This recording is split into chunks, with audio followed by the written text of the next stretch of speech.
Pemirsa, pemerintah Provinsi Sumatera Selatan melakukan rapat koordinasi pengendalian kebakaran hutan dan lahan di Sumatera Selatan.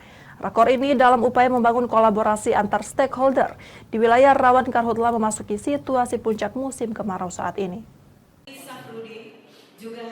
Dalam upaya penanggulangan kebakaran hutan dan lahan di Sumatera Selatan memasuki puncak musim kemarau saat ini, pemerintah Provinsi Sumatera Selatan melakukan rapat koordinasi pengendalian karhutla bersama sejumlah stakeholder wilayah rawan karhutla di Sumatera Selatan.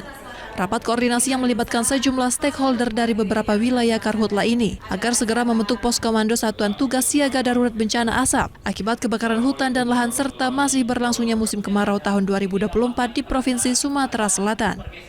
Berdasarkan data Badan Meteorologi, Klimatologi, dan Geofisika Sumatera Selatan, satu pekan terakhir suhu cuaca di Sumatera Selatan sangat ekstrim, lebih panas dari biasanya dan termonitoring hari tanpa hujan, dimulai sejak pekan pertama bulan September dan baru akan meredu pada awal Oktober.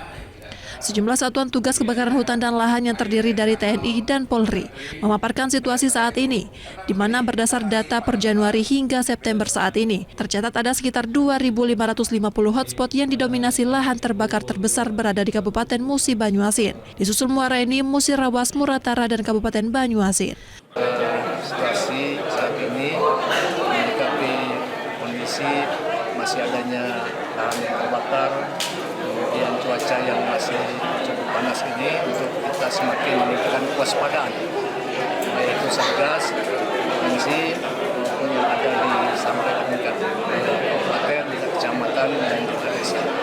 Ya, kita pada hari ini melakukan rapat koordinasi penanggulangan karhutla, terutama sesuai prediksi BMKG kita sedang puncak-puncaknya kemarau sampai akhir September. Kita tetap siaga dan tidak boleh lengah karena seluruh kekuatan kita serahkan di seluruh posko untuk memadamkan. Dalam upaya penanggulangan karhutla di Sumatera Selatan, pemerintah menghimbau agar masyarakat tidak melakukan pembakaran hutan dan lahan dengan cara dibakar. Pasalnya pada saat musim kemarau saat ini, berpotensi dapat mengakibatkan kebakaran hutan dan lahan meluas. Sejumlah lahan gambut yang kering berakibat menimbulkan kabut asap yang dapat mengganggu kesehatan masyarakat. Dari Palembang, Muhammad Riza Fahlevi, iNews melaporkan.